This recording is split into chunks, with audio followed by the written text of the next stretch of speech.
How many students are there per class in UCLA? It depends. Your freshman year, it's going to be anywhere from 300 to 400 kids. And then you go further down the line. Fourth year, it's going to be maybe like 30 to 12.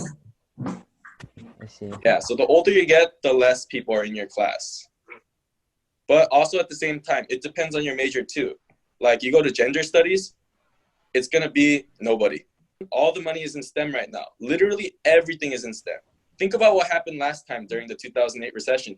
All the big companies like Squarespace, Uber, they started back then.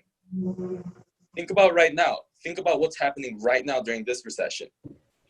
There's a lot of startups that are actually really big right now that no one knows about.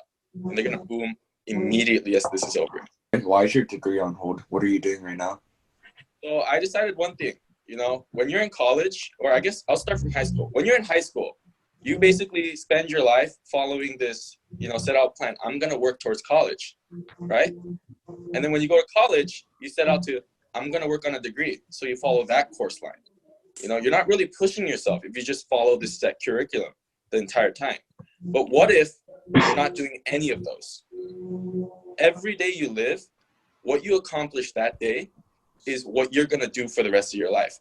Every day that you live, what you do for that period of time pretty much determines if you're going to be successful or not. So I can either spend my days doing nothing and getting nowhere, or doing something on my own to make something of myself. So I decided to take a break last winter quarter. And honestly, in that 3-month period of time, I've achieved more than 3 years at UCLA. Because I do everything on my own. Yeah, and I'm forced to now. So literally, you can do whatever you want and make something of yourself. Believe it or not, even without a college degree, I started to apply for jobs. Yeah, those salaries range from 96,000 to 120,000 without a degree. That's more than most undergrads make as soon as they get out of college. So it's really up to you. You do not technically need a college degree to succeed. Yeah, I mean, these are things that most Asian parents don't want to hear, but, in real life, the world works differently, You don't need a degree to learn. You have YouTube, you have the internet, you have literally everything at your disposal to do whatever you want. That's how I got into drones in 7th grade, That's 2010, 2011, yeah. That's when drones were nowhere to be found. And with a little help from YouTube, you can get into it. With no prior experience. So if you can do that in middle school, what can you do now? You guys are in high school, middle school, right? You guys are smart too. Some of you guys are in FE. You need to take a test to get into that, for crying out loud. And y'all got it. What can you do with that mind? Right now, I work for Lockheed Martin in Rochester. I'm not allowed to say what I do because, there's a lot of government, tie-ins with this kind of stuff. So that's one thing I do. I'm also a project manager for a freight shipping company right now. And I'm working towards setting up a drone business. I want to bring drones into high schools. The way I'm doing that one is pretty much drones require a lot of skills to make. Not a lot of people know how to solder on that tiny of a scale. So how do you solve that? Make drones solderless. Make drones toolless. How can you put a drone together like a Lego kit? Literally snap and go. So that's really easy to do. Especially when you know how to do this for 10 years. So yeah, all the prototypes are done and now I'm just working on the logistics right now. So how did it work when you didn't have a degree and you applied for jobs? Well, here's the thing, it doesn't matter what your specs are. All you need to do is get your foot in the door. All you need to do is get an interview face to face, and it's the impression that matters. Because at the end of the day, that's a person on the other side. You're trying to sell yourself. When you have a degree, you just have one more thing added to your belt to say, hey, this is what I'm worth. But when you don't have a degree, what else can you do to show your worth? Be passionate about what you're talking about. Know what you're talking about and have authority when you're talking about it. You want to be in charge of that interview, not the interviewer. So a lot of my drones are actually pretty busted right now because I do fly pretty aggressively. This guy is currently my main drone, but as you can see, that's broken off. This motor is smashed. The camera is missing. Yeah, these guys go 120 miles per hour and they can go up to 50 miles away. Do you need a license? you technically don't need a license right now, but the FAA actually changes laws pretty often. So if you're going to fly these types of drones, you need to really pay attention. Yeah. Like right now, the huge thing about the FAA is if you want to fly a drone, you need to tell the FAA through an app before you fly every single time. Now, just show of hands, does that make sense? You need to tell the DMV before every drive you take on a car? No. So why do you need to tell the FAA every single time you're going to fly? That's wrong. So there's a lot of pushback right now. So pretty much if you're into drones, you're literally going to hate the FAA for the rest of your life. There is still a rule. If your drone is under 250 grams, you can fly it without permission and without a license anywhere you want, including an airport. But the thing is, drone technology is so advanced now, those under 250 gram drones that are like this big can go 80 miles per hour and 25 miles away. Well, when I was a kid, I really wanted to be a pilot, but I had really bad eyesight. So how am I going to join something like the Air Force, right? So I did the next best thing. How do I fly,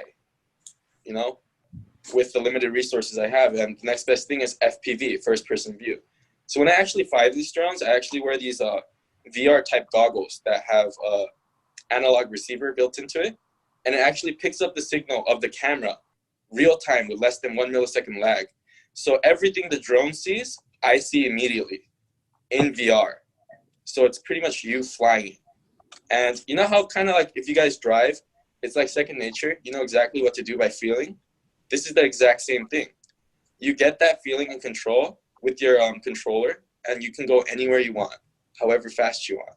You can climb a mountain in 4 seconds. Well, I decided, I didn't really like UCLA's engineering program. One of my friends, David Lee, he's responsible for hacking the Toyota Prius back in 2013 for Google for their autonomous car project. He told me this: a lot of engineers are there for the money, for the job. They have no passion for it.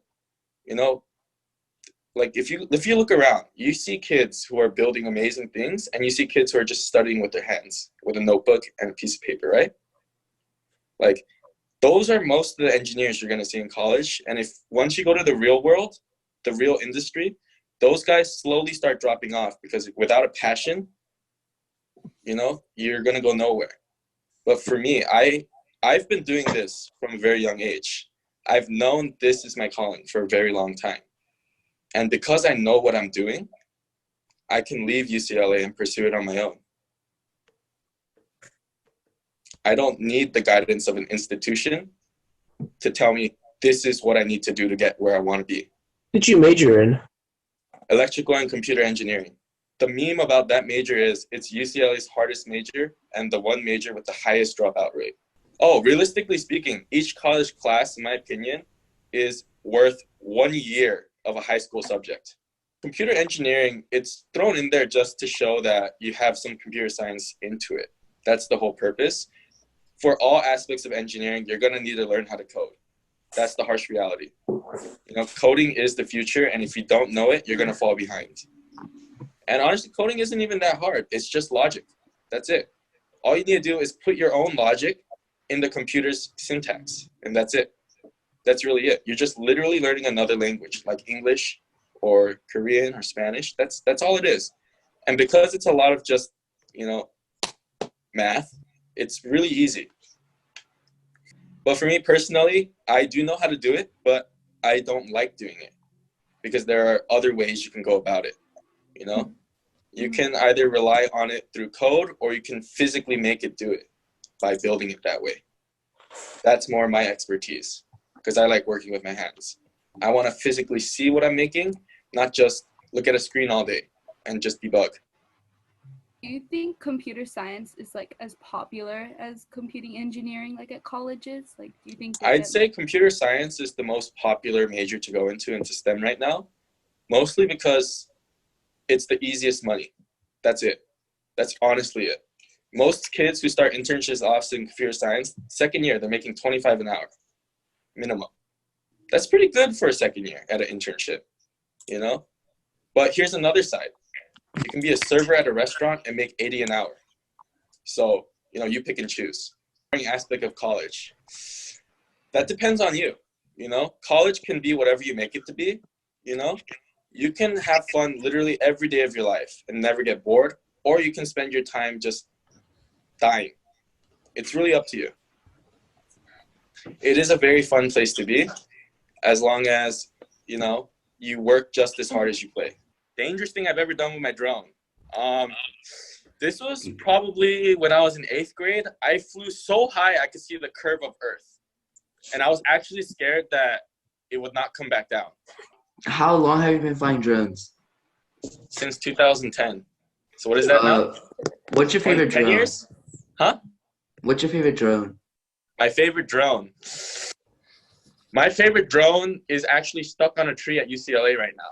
Build your Please? drones out of your own pocket. Of course I do. Why? Because if no one else is going to pay for it, you know, I'm the only one who can. Yeah. You know, this is my philosophy. It doesn't matter if you can't do something because of finances or because of hurdles, you know? You can't just sit down and wait for something to happen. You have to make it happen yourself, you know? Like, I came from a pretty poor family. They couldn't afford this kind of stuff for me. So what did I do? I didn't just sit back and bitch and scream because I was born in a poor family. I went out and got a job. Simple as that. You know, if you have no money, go make money. If you have no time, make more time. You know? Like, you know, you can fit all the stuff you do in an hour. Let's be real here. High school homework takes 30 minutes max. Wait, when did you get your job? When did I got my first job in 7th grade. I had to get a work permit from the government, and I worked for Whitney High School. I was a cafeteria guy. Every snack at lunch, I worked. Do you think for like college, like high level, like UCLA and UCI, do you think SAT, ACT scores matter more than grades, or grades more overall? Well, I had a 3.4 unweighted GPA in college and a pretty bad SAT score. It matters how you sell yourself. Have that passion, show that passion, and show your progress and how you're getting there on your own. There are many ways to get in. Grades and test scores aren't the only way. What extracurriculars did you do during high school? I did a robotics club. Anyways, that's it for today. If you guys want to talk to me, hit me up. You can find me on my Instagram on the Try Guys video.